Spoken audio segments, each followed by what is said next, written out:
Walk into any bookstore right now and try to find a mass market paperback. Not the big books, the small cheap ones. Yeah, they're not there anymore.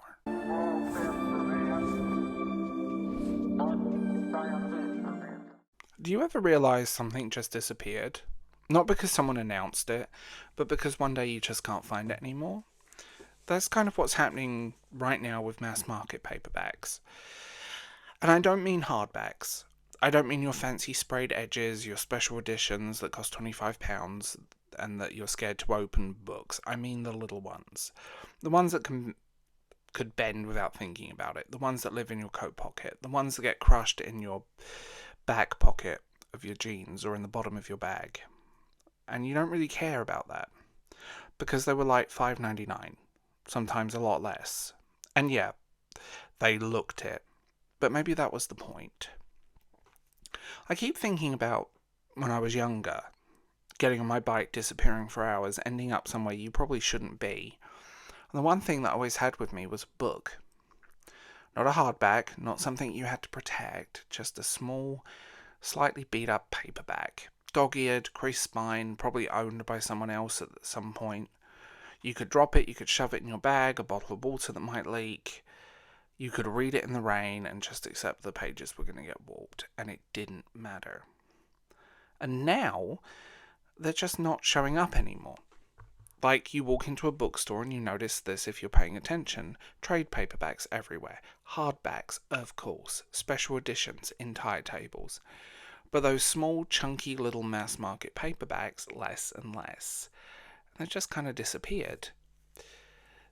And I've seen the articles, people talking about accessibility, talking about pricing, talking about publishing being out of touch, and I get it. But I don't think it was some big corporate decision. I think it was way simpler than that. We just stopped buying them. Or at least not enough of us kept buying them.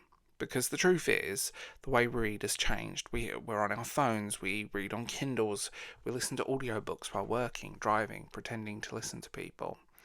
And when you do buy physical books now, we treat them, a lot of people want them because they look nice.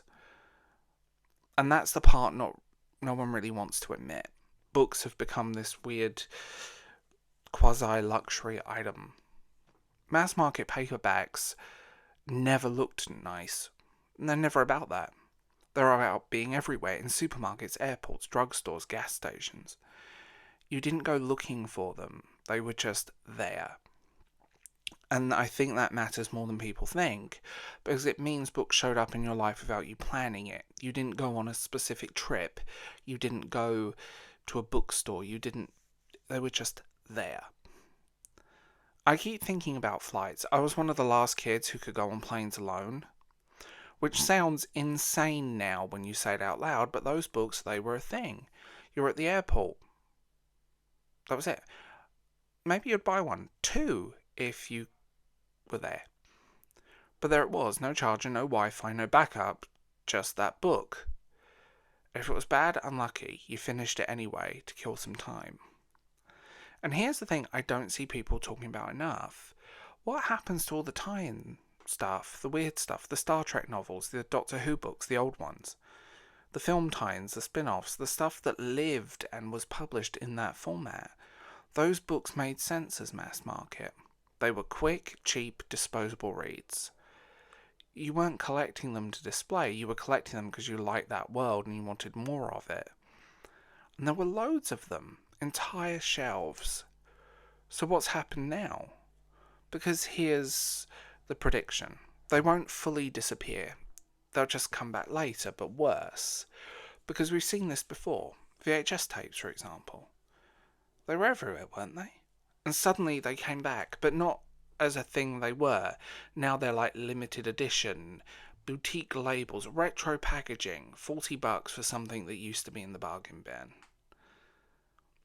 And I can see it already. I can already see it happening with books. At some point, someone's going to go, hey, remember these mass market paperbacks? And then suddenly, limited run, retro covers, artificially aged paper, numbered copies. And it's going to cost way more than they should. for something that was literally designed to be thrown in a bag and forgotten about. And I think this is where it gets annoying, because if you collect books, properly collect, what happens when formats just stop? You've got a series in mass market 1 through 8, then book 9, trade paperback or hardback. Now the shelf just looks wrong. And I know, aesthetics aren't really a big deal, but come on. You want your books to match, right? And it sounds like a small nitpick, but if you know, you know. And yeah, I do think there's something being lost here. We're not talking big headlines, we're not talking noise. These books existed in places that didn't have bookstores, small towns, the corner store, Dollar General, Walmart shelves, random places you wouldn't expect. But they were part of that background, access to books, not curated, not an aesthetic, just there. And I don't think there's a villain in this discussion. That's the thing. It's easy to blame publishers, but publishers follows what sells. And what sells now is pretty books, big books, books you can film on TikTok. Not the little creased ones you hide in your pocket. I don't even know if we'd buy them the same way now. That's the honest part, because I've changed too.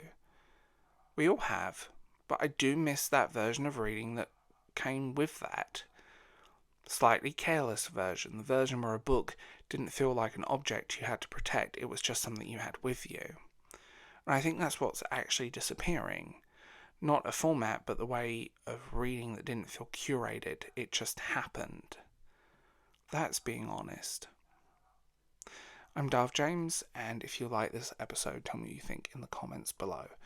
Remember to like and subscribe and hit that little bell icon, because notifications come in handy. And also, if you want to be part of the conversation, a bigger part of the conversation, you're welcome to check out Patreon, channel memberships. There's a lot there. Podcast, early access, all of the fun stuff. So, I'll leave it here, and I'll see you guys in the next one.